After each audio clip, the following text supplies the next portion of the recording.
Hi, my name is Rob Jones. I'm the product manager for streaming analytics in Software AG, and for a short while, I'm going to take you through how you can analyze real-time data streams on thinedge.io. So let's get started. I'm going to start off by giving a short introduction to what streaming analytics is.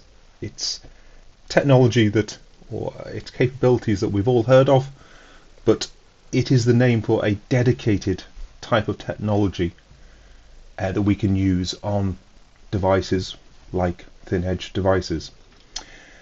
So fundamentally, streaming analytics is a dedicated technology for applying analytics to huge amounts of fast-moving data with very low response times.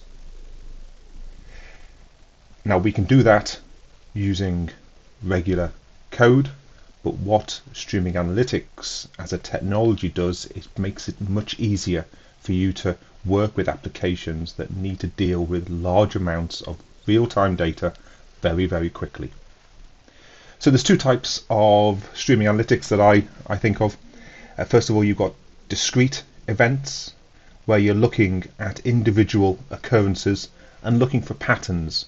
So you're looking for one event, a temperature, followed by a vibration measurement, and if they occur in a pattern, for example within 5 seconds of each other, with specific values, then I'm interested and I should do something. And then the other type of streaming analytics that I think of is stream processing, where we're looking at a whole data stream in one go, a time window typically across a data stream, and we're looking to calculate aggregates across that data stream, so averages of temperature measurements over a 5-minute time window, for example. So some of the use cases for streaming analytics: so alerting when the temperature breaches 2 standard deviations from the norm. That's a typical, very much IoT related use case. And similarly, looking at the volume of outgoing data, maybe not send everything, but send some of the high frequency data, send some of the averages over a period of time, so that we don't send every data point. We calculate averages and we reduce the volume of the data that's being output, and also by its nature of doing the averaging, we are removing any spikes. So streaming analytics is for people that want to analyze real-time data and make their decisions very quickly. And developers use streaming analytics technology because they find it easier than writing their own bespoke code. They find it easier to develop, expand and deploy those real-time analytics solutions whilst keeping the need for optimal performance. And streaming analytics technology can be deployed just about everywhere, in the cloud, on server class machines, or on the edge on lightweight devices. So here's a quote from Forrester when they were defining streaming analytics. One of the challenges is to think through all the different use cases that streaming analytics can help with, and you've got technology that can filter, aggregate, enrich and analyze large amounts of data, high throughput of data from many different data sources in any data format. And the point of doing that is it allows you to identify simple and complex patterns within that data, and then to react quickly and appropriately in the best manner to aid your business problems. I've got a lot of use cases here. I like to split the use cases into use cases for devices first, and then also for data. So these use cases, and I'm not going to go through them now, but these use cases allow you to monitor the behavior of a device and raise alarms. They allow you to track locations. They allow you to predict failure and identify when maintenance is going to be most optimal. There's these use cases allow you to do remote control, to monitor the security on a device, and to predict utilization for future capacity planning. The streaming analytics allows you to take the real-time data and apply these sort of use cases to the data and allow you to make the decisions that are going to benefit your business. So I said there was another type of use case, and this is the use cases for streaming analytics on data itself. So the data drove the use cases on the previous screen. But these use cases are about manipulating the data. So not looking at every data point, but aggregating, creating averages over a time window, looking for anomaly detection, identifying missing values, doing pre-processing, doing some filtering perhaps on the data, so that we don't analyze absolutely everything. We take away the data points that are not so relevant. So there's a lot of use cases for analyzing devices and the data coming from those devices that streaming analytics as a technology helps us with. And in this presentation, I'm going to focus on the technology that I know and love, and that is Software AG's Apama, and it's ranked the top, certainly very, very highly by independent analysts. So that's really a proof of why I'm talking about Apama and how Software AG's Apama can benefit ThinEdge.io and streaming analytics use cases. So let's get into how we can use streaming analytics on ThinEdge. So first of all, we need to set up streaming analytics on ThinEdge, on a ThinEdge device. Now I've put some instructions on screen here which summarizes the detailed instructions that are available at the GitHub site. So if you go to the GitHub site, look in the examples section, and you'll find an example on streaming analytics. And this streaming analytics example is based around Apama. So one of the fundamentals is that you're using Apama Community Edition with your ThinEdge project, and the Apama community is available free of charge, and there's a link to download that later on in this presentation. You can go through the instructions, but in summary, we are creating a new Apama project. We're going to create a monitor file to hold our application. Then we're going to add in the pre-packaged bundles that allow an Apama application to talk over MQTT and to support JSON within the project. Configure the MQTT support, i.e. your authentication details.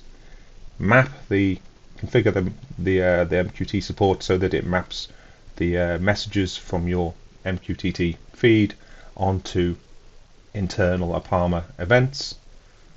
Write your logic, and then with a couple of lines of script, deploy your application to your device and launch the project. Now on a day with more time, this could be demonstrated, but I'll leave you with the link to the setup and installation and deployment instructions there. Now, thinking about some examples of how we would use this in real life, I've highlighted one example on these next two slides. First of all, we have the problem where many ThinEdge devices encompass a large amount of incoming sensor data, but they have a restricted connection, which means that they cannot send all of that incoming sensor data to the cloud for further processing. So in this example, we're going to use streaming analytics to aggregate the data that's coming off a device and send just the trends to the cloud. So in more detail, what we're going to do is to calculate the average pressure, temperature and vibration over a 5 seconds time window. Then we're going to combine those three measurements into a single structure, so into a single combined measurement, and then every 5 seconds send that combined average data out over MQTT. And the full code is there on the right, but let me take you through it with the highlights of that code. I've taken out some of the log statements to make it fit on the screen and be a bit larger. sized. But let's starting at the top.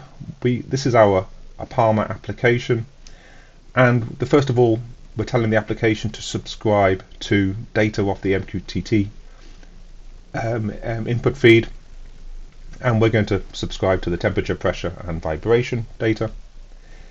Then going down, we're then making up much of the screen. We've got a listener that will activate every time a combined measurement is received by the application. Now it's the combined measurements that we are going to generate. So this listener is here, but it's going to respond to measurements that we are sending into it from further down in our application. So when we get one of these combined measurements, what we're going to do is to update the averages that we're keeping hold of for the 5-second window, and store those averages for sending out at a later point. The next listener down is the on all rate 5.0, and that listener will activate every 5 seconds. If there's a combined measurement that has been collected in that time frame, then we're sending that out over MQTT. And then the final listener at the bottom of the page will activate every time a temperature, pressure, or vibration event is received. And when it gets those 3 measurement values, then we're creating that combined measurement, sending it out using the root command, and that is going to basically activate that top part of the code here where a combined measurement is then factored into the stored averages. So this code here is everything we need for doing our example. It's significantly less code than if we were to write that in C or C++, and it's because streaming analytics technology like Apama makes writing these applications much faster, so that you get more compact code. It's more stable because we help you test it. It's faster and easier to maintain just by its nature of being a more compact unit. Okay, so that's the example. Now where do you go next to get started? Well, let's talk about Apama Streaming Analytics and Apama Community Edition. So Software AG recommended, and I'm the product manager for Apama, so I would call out that it's the perfect combination when used in combination with ThinEdge.io for analysing the real-time data across your connected devices. A very good reason to use Apama is that it's available free of charge, so that's a very important factor in many use cases. But in a world, in an environment like ThinEdge.io, the footprint is also incredibly important. So Apama's footprint is very small. It's perfectly suited for low-powered thin-edge type devices. So it's small because Apama is a native C++ application. It's super fast. It's got a very small compiled footprint, and it requires no JVM. Many of the other technology providers for streaming analytics solutions have their solutions based around Java. Apama is different. It's a native C++ application. It's built for the x86 or ARM architectures. But if you want to call out to Java or to Python, then those runtimes are available for it, and you can optionally include those and call out a code that's written in Java or Python. And then just to highlight how small the application is, you can deploy an application with 27 megabytes of RAM for a simple send and receive application, and it requires about 95 megabytes of storage space on your device. So very much a small, lightweight engine. And where do you get this from? Well, go to apamacommunity.com. You can go straight there. You don't need to log in. We don't track the who is accessing it. We don't require you to have an account. You can download it. You can include the download location in your build scripts. It's available for use in production. It's not just a development license that we provide. All the help is there online. There's a number of blog posts written by Apama developers and by customers.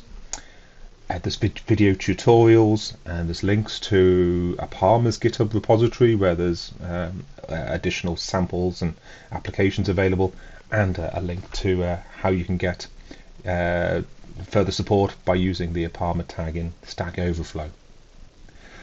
So that's my message today. Streaming analytics is an incredibly useful technology to incorporate with thinedge.io.